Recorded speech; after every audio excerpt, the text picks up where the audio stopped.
আজকে আপনি মনে করেন আপনার রিজিক মালিক আপনি, আপনার বাপ মা আপনাকে খাওয়ায়। আপনি একবার ফিল করেন তো, মায়ের পেটে যখন ছিলেন আপনার বাবার ক্ষমতা ছিল আপনার কাছে খাদ্য পৌঁছানোর? আপনার মার ক্ষমতা ছিল? যার পেটে আপনি ছিলেন, আপনাকে এই 10 মাস বা 9 মাস আপনাকে কে বাঁচিয়ে রেখেছে? তাহলে সেই আল্লাহকে জমিনে আসার পর আপনি ভুলে কেন গেলেন? আপনি কেন এখন মনে করছেন যে আল্লাহর কোন ওলি আপনাকে বাঁচাবে? আপনি আল্লাহর কাছ থেকে মুখ ফিরিয়ে কেন নিলেন? কোরআন আল্লাহ সুবহানাহু ওয়া তাআলা বলেছেন, যে আল্লাহ তোমার উপরে এত বড় ইহসান করেছে বান্দা, তুমি সেই আল্লাহর কাছ থেকে কিভাবে মুখ ফিরিয়ে নিলে? আল্লাহ বলছেন, ইয়া আইয়ুহান নাস মা গাররাকা বিরাব্বিকাল কারীম, যে আল্লাহ এত সম্মানিত, যে আল্লাহ তোমাকে সৃষ্টি করেছে, সে আল্লাহর কাছ থেকে তোমাকে কে বিভ্রান্ত করেছে? কে তোমাকে দূরে সরিয়ে দিয়েছে? কেন তুমি সে আল্লাহর কাছে সাজদা করো না? কেন তুমি সে আল্লাহর কাছে চাও না? কেন তুমি সে আল্লাহ সুবহানাহু ওয়া তাআলার শুকরিয়া আদায় করো না? কেন? আল্লাহ সুবহানাহু ওয়া তাআলা বলছেন, কিসে মানুষকে বিভ্রান্ত করে দিয়েছে? কেন আপনার প্রয়োজন হলে আপনি আল্লাহর কাছে চান না, আপনি এদিক সেদিকে গিয়ে ছুটেন কেন? আল্লাহ কি মরে গেছে? বলেন। আবু বকর সিদ্দিক রাদিয়াল্লাহু তাআলা এই কথাই বলেছিলেন। নাউযুবিল্লাহি মিন যালিক। মুহাম্মদুর রাসূলুল্লাহ সাল্লাল্লাহু আলাইহি ওয়াসাল্লাম আল্লাহর কাছে প্রতিনিয়ত বলতেন, কি বলতেন? আল্লাহুম্মা ইন্নাকা হাইয়ুন লা ইয়ামুত ওয়াল জিন্নু ওয়াল ইনসু ইয়ামুত। আল্লাহ তুমি চিরঞ্জীব, তোমার মৃত্যু নেই, মানুষ এবং জিন মরে যাবে। তিনি সেই সত্তার প্রতি বিশ্বাস রেখে চলতেন। ওয়া তাওয়াক্কুল আলাল হাইয়্যি আল্লাযী লা ইয়ামুত, এটাও আল্লাহ সুবহানাহু ওয়া তাআলা সূরা ফুরকানে বলেছে যে তোমরা সেই সত্তার উপরে ভরসা করে চলো যে আল্লাহর কোনোদিন মৃত্যু হবে না, যে সত্তা সবসময় জীবিত। আর পৃথিবীর যত ওলি আছে, আসছে যাবে, কেউ টিকে থাকার জন্য পৃথিবীতে আসেনি।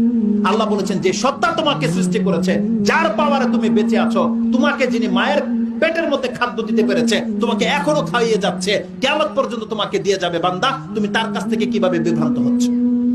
সূরা মুলকের একটা আয়াত আপনি নিয়ে নেন। সূরা মুলকের 10-11 নম্বর আয়াতে সুবহানাল্লাহ বলছেন, এই পৃথিবীতে আপনি নজর ফেরান, আপনার চোখটাকে ঘুরান। আল্লাহ বলছেন, এই সব কিছুকে আল্লাহ সৃষ্টি করেছে, তুমি আমাকে দেখাও দেখি আল্লাহ ছাড়া কে কি সৃষ্টি করেছে দেখাও। আল্লাহ আপনাকে একটা অপশন জানতে চেয়েছে, বলেন আপনার কার কাছে কি রেজাল্ট আছে? আপনার এলাকায় বলেন, যা কিছু আপনি দেখতে পান, আমি আল্লাহর হয়ে কথা বলছি, আল্লাহ বলছেন যা কিছু তুমি দেখতে পাচ্ছ এগুলো সব বান্দা আমি সৃষ্টি করেছি, তুমি দেখাও দেখি আল্লাহ ছাড়া কে কি সৃষ্টি করেছে দেখাও। তাহলে তুমি কেন আল্লাহ সুবহানাহু ওয়া তাআলা ছাড়া অন্যের দিকে মুখ ফিরিয়ে নিচ্ছ? ফাইনা তাযহাবুন, কোথায় তোমরা যাচ্ছ? ইন হুয়া ইল্লা যিকরুল লিল আলামিন, আল্লাহ বলছেন একমাত্র জ্ঞানীদের জন্য এটা হচ্ছে উপদেশ। লিমান শাআ মিনকুম আইয়াস্তাকিম, এটা হচ্ছে তাদের জন্য উপদেশ যে যারা তোমাদের মধ্য থেকে সৎপথে আসতে চায়। কে আছো রাজি যে সৎপথে আসবে? আল্লাহ বলছেন আল্লাহর দিকে ফিরো।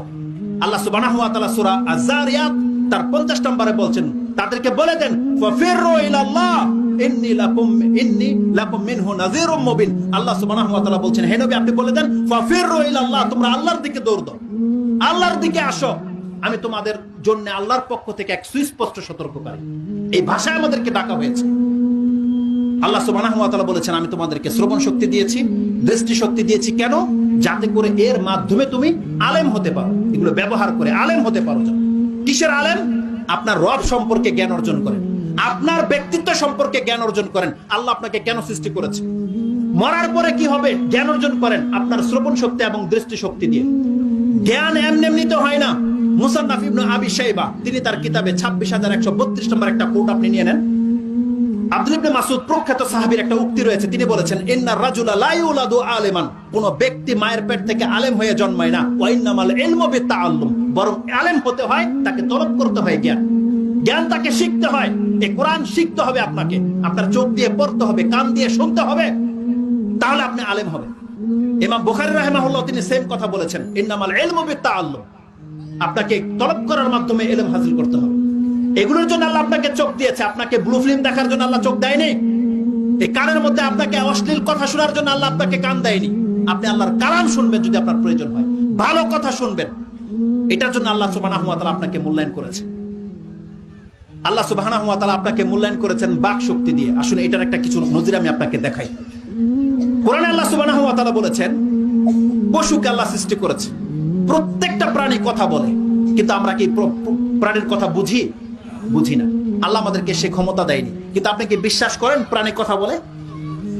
কোথায় পেলেন এই কথা যে প্রাণী কথা বলে? কোরআনে আছে।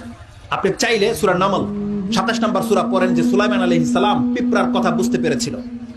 যেহেতু তিনি রাসূল নবী, তাকে আল্লাহ সুবহানাহু ওয়া তাআলা সেই ক্ষমতা দিয়েছে, আমাদেরকে দেয়নি, তাই তিনি শুনতে পেয়েছে যে পিঁপড়া কথা বলছে, পিঁপড়া কথা বলে, পশু পাখি কথা বলে, হুদুদ পাখি কথা বলেছে।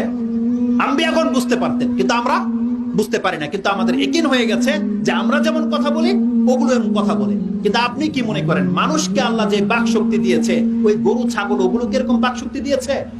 না, বাক শক্তি দেয়।